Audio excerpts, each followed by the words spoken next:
लाहौर में एक मुसलमान डॉक्टर था और सबसे ऊंचा जिसका नाम था। उनके दोस्तों ने राजी कर लिया उस डॉक्टर के पास चलने के लिए। स्वामी राम चल दिए। अब बुखार हो तो थर्मामीटर लगाया जाता है। अब जो दिमागी मरीज होते हैं उन्हें पहले बातचीत की जाती है। जैसे ही वो पास में बैठे तो जो दोस्त था उनका, उन्होंने परिचय दिया कि ये मेरे दोस्त कॉलेज में प्रोफेसर हैं और बड़े अच्छे ऊंचे विचारों के हैं। परिचय दिया तो डॉक्टर ने उनसे पूछा कि आपका नाम? उसने कहा राम। और ऐसे हौसले से कहा। डॉक्टर ने दोबारा फिर पूछा कि आपका नाम? कहता राम। तीसरी बार फिर पूछा कि आपका नाम? उन्होंने कहा राम। 3 बार जब सवाल का जवाब एक ही दिया, इसके बाद स्वामी राम तीर्थ ने डॉक्टर से पूछा और आपका नाम? डॉक्टर ने कहा खुदा दाद। स्वामी राम कहने लगे नीचे का हिस्सा काट दीजिए, फिर तुम और हम खुदा दाद। जैसे हमारे यहाँ नाम लिखते हैं ना, राम प्रसाद, राम का प्रसाद। खुदा दाद का अर्थ भी यही होता है, खुदा का प्रसाद। स्वामी राम कहने लगे नीचे का काट दीजिए, मैं भी राम हूं और तुम भी राम हो। वो डॉक्टर कहने लगा, फिलॉसफी की बात थी। डॉक्टर भी बड़ा फिलॉसफर था। डॉक्टर कहने लगा अरे अगर ये पागल है तो दुनिया में कोई समझदार है ही नहीं, ले जाओ। जो एक चुटकी में बात को समझता है। स्वामी राम कहते राम, मेरे शरीर की नाम की क्या बात करते हो? राम, एक ही राम, सबके घट में, सब घट मेरा साइया। कबीर ने कहा सब घट मेरा साइया, सुनी सेज ना कोई, बलिहारी ता घट की जा घट प्रगट हो। सब घट मेरा साइया, वो परमात्मा सबके घट में, सुनी सेज ना कोई हृदय खाली नहीं है। उस सैया के अंदर सब में वो राम रम रहा है, सब शरीरों में राम रम रहा है, सुनी सेज ना कोई, लेकिन बलिहारी ता घट की, उस शरीर की बलिहारी है, जा घट प्रगट होए, जिसमें ये नाम प्रकट हो जाता है, जिसमें वो ईश्वर प्रकट हो जाता है। दुनिया की दौड़ एक दौड़ है, परमात्मा की दौड़ एक दूसरी दौड़ है। दुनिया की दौड़ भी दिमाग के सहारे चलती है, परमात्मा की दौड़ भी दिमाग के सहारे चलती है। जब दिमाग में आ गया कि दुनिया ही दुनिया है, बस यहाँ की इज्जत, यहाँ का पैसा, यहाँ का सुख, उसके पीछे दौड़ता हुआ चला जाता। जब दिमाग में आ गया कि परमात्मा ही है और कुछ नहीं, वो उसके पीछे दौड़ता हुआ चला जाता है। जिस तरफ जहां दौड़ता हुआ जो चला जाता है वही पा लेता है। वेदांत की फिलॉसफी कहती है एक नाम होता है जो जुबान से लिया जाता है, और जब भगवान के सर्वव्यापक रूप को समझ लिया गया, फिर उसे भीतर से मौन होकर अजपा जाप, उसकी ताकत को निहारने के लिए थोड़ी देर के लिए ध्यान में उतरो। ध्यान ही न पश्यन्ति निज देह व्यवस्थितम। वो सर्वव्यापक सत्ता हमारे शरीर के बीच में मौजूद है, लेकिन ध्यान ही न पश्यन्ति, ध्यान के बगैर नजर नहीं आता। किसी को आवाज दो और पास में ही बैठा हो, लेकिन आवाज सुन नहीं रही उसे, तब उसके पास जाकर के उसे हिलाकर कहते हैं, अरे तेरा ध्यान कहाँ गया, तुझे आवाज दे रहे हैं। अब वो चौंकता है। जरा आदमी का ध्यान कहीं बटा हुआ हो, पास में बैठे हुए उसे आवाज नहीं सुनती। ध्यान लग जाए, किसी बात में लग जाए, किसी चिंता में लग जाए, किसी खुशी में लग जाए, ये ध्यान लगे बगैर तो नहीं रहता। ये तो लगा ही रहता है। जहां गहराई से हमारे मन की पकड़ होती है, ध्यान वहीं डुबकी लगाता है। लेकिन खुद को पाने के लिए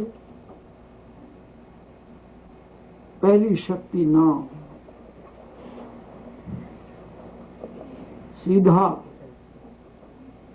नाम स्मरण करने का तरीका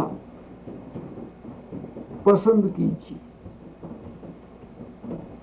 और उसे जीवन में, जैसे और बहुत सारे काम है, उसके साथ उसे जोड़ लीजिए।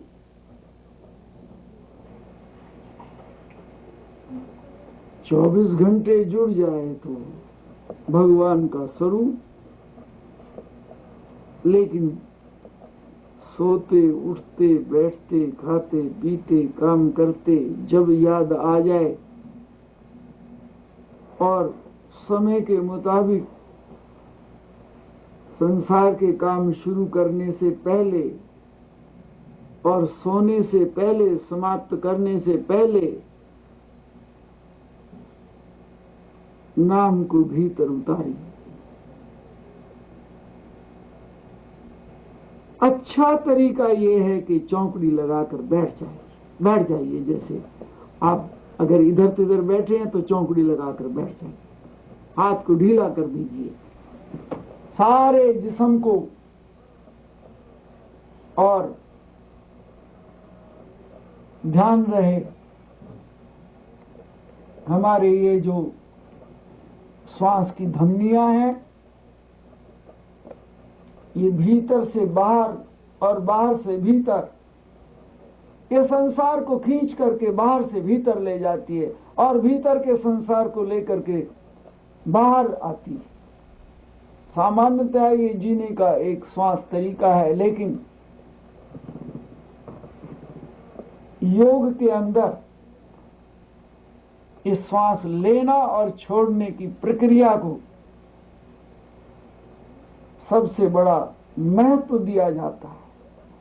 कबीर ने कहा, रे श्वासा खाली जात है, तीन लोक का मोल, कहना था सो कह दिया, और क्या बजाऊं ढोल। श्वास केवल खाली शरीर को जिंदा रहने का साधन नहीं है।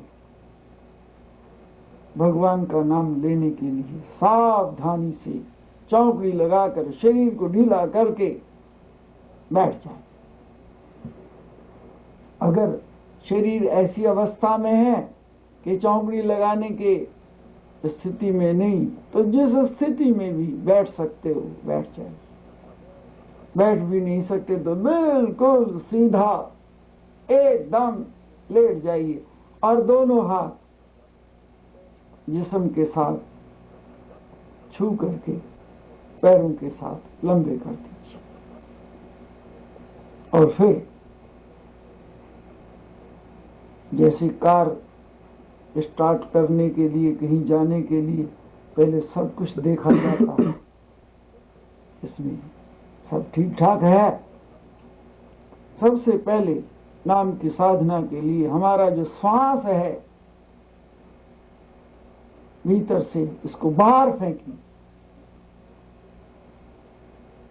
और दोनों नाक के द्वारा इस तरह से कि पेट अंदर चला जाए, श्वास बाहर निकल जाए, और दोनों नाक के नथनों से इस तरह से श्वास बाहर फेंकिए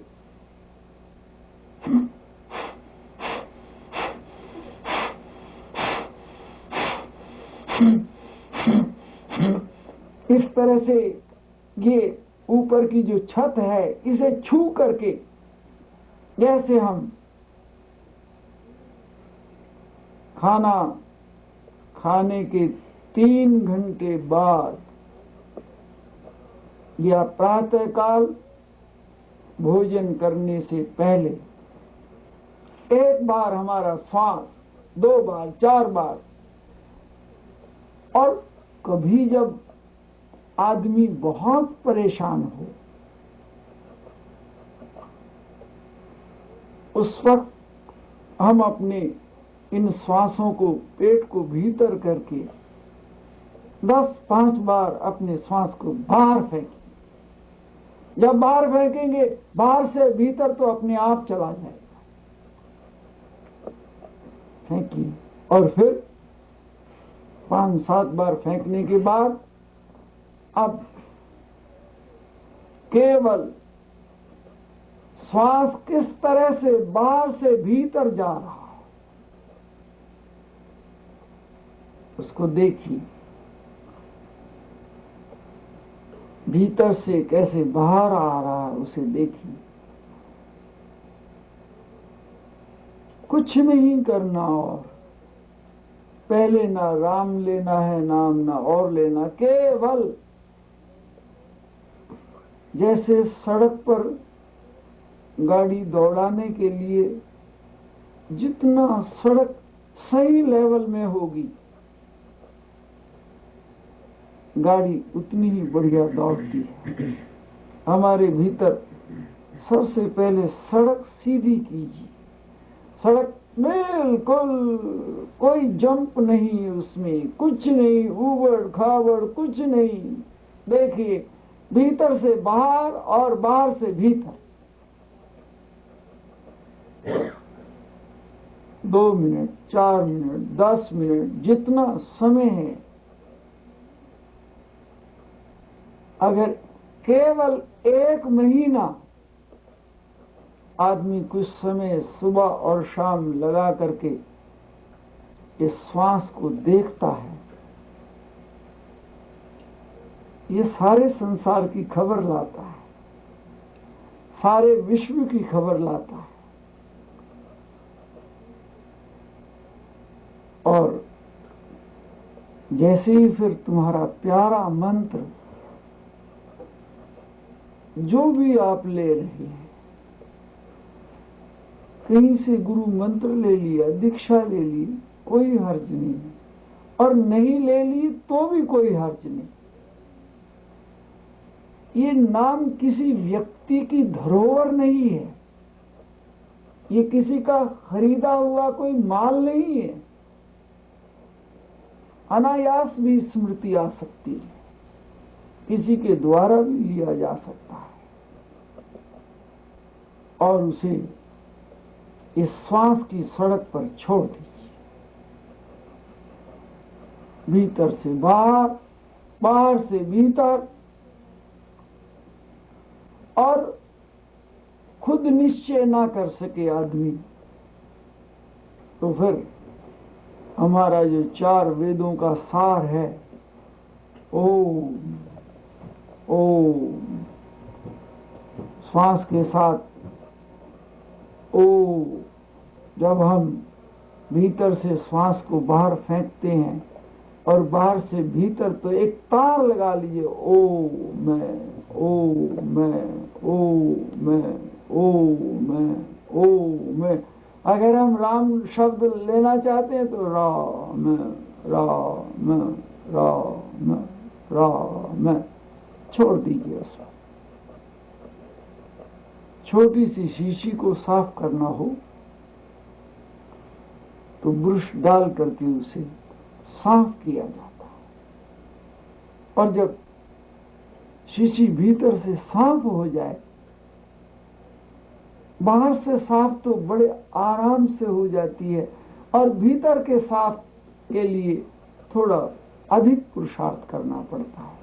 ये जो श्वास है, ये हमारा सारा शरीर है एक शीशी की तरह से है, और ये जो श्वास है ये एक ब्रश की तरह से, और जैसे ब्रश में साबुन आदि चीज लगा दी जाती है, और ये जो भगवान का नाम है ये है, उस पर वो लेप साबुन आदि, जिससे भीतर से साफ। कहा जाता है कि मन साफ तेरा है तो घर, और कहीं जाने की जरूरत नहीं है, कहीं भटकने की जरूरत नहीं है। तेरे पूजन को भगवान बना मन मंदिर आलीशान, मन एव मनुष्यानाम कारण बंद मोक्ष हो। ये हमारा मन का मंदिर, जिसमें सब मंदिर इसमें बसते हैं। बाहर जो हम मंदिर की मूर्ति विराजमान करते हैं, वो तो एक समझाने के लिए कि जो बाहर ठाकुर हमने विराजमान किए हैं, यही ठाकुर हमारे भीतर मौजूद है। जैसे बालक को पहली क्लास की पुस्तक पढ़ाने के लिए उसे आकार दिया जाता है, जो वो चीज देखता है, फिर उसका नाम समझाया जाता है कि इसका ये नाम है। ठीक इसी तरह से मंदिर की मूर्ति विराजमान, ये हमारे भीतर देखिए, भीतर श्वास के साथ नाम का ऐसा तालमेल।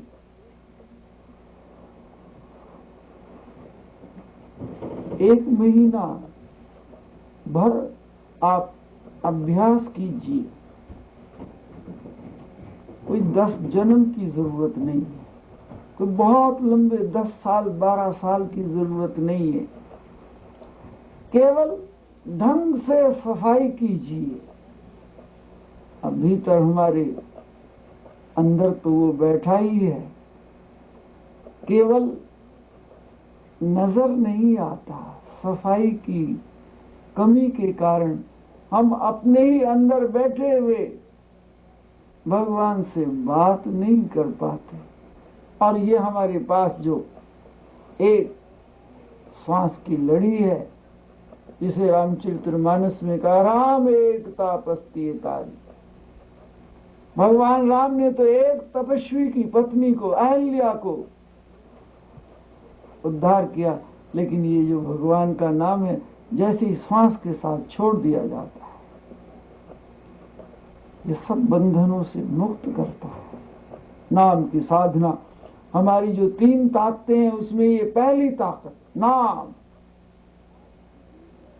पवित्रो वा अपवित्रो वा, आप किसी भी अवस्था में हैं, नाम की हर अवस्था में साधना कर सकते हैं।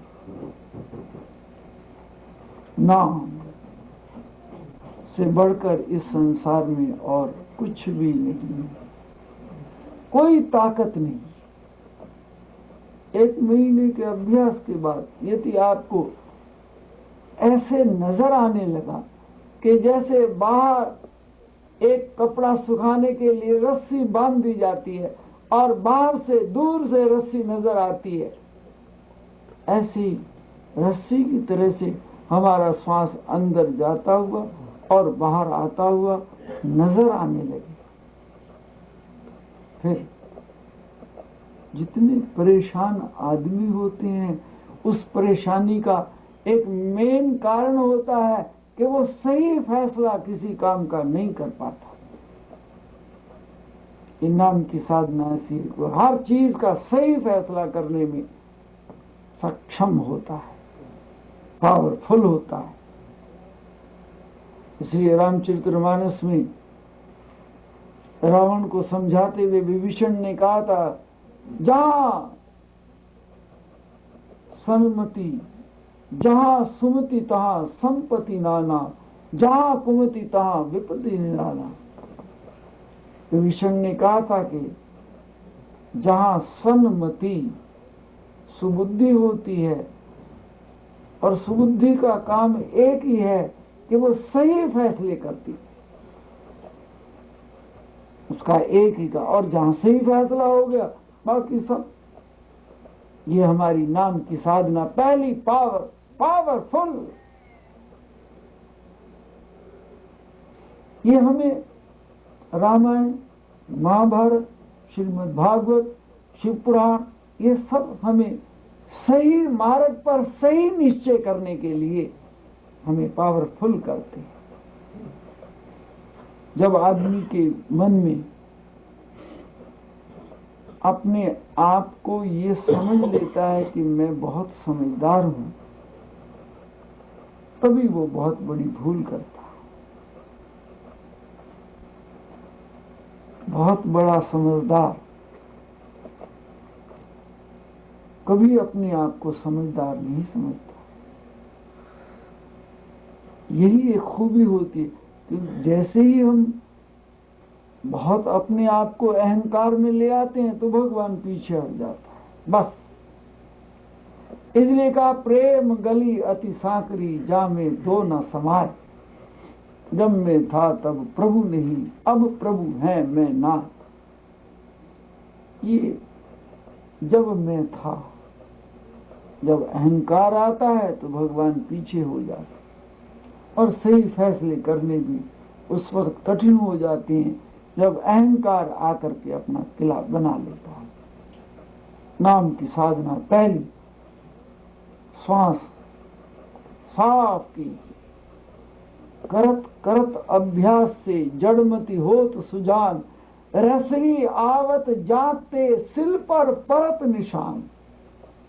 भगवान कृष्ण और अर्जुन के संवाद में, गीता में, अर्जुन ने कहा, प्रभु चंचलानी मनः कृष्णे पमार्थी बलभद्रढ़म। ये मन बड़ा चंचल है और बड़ा बलवान है,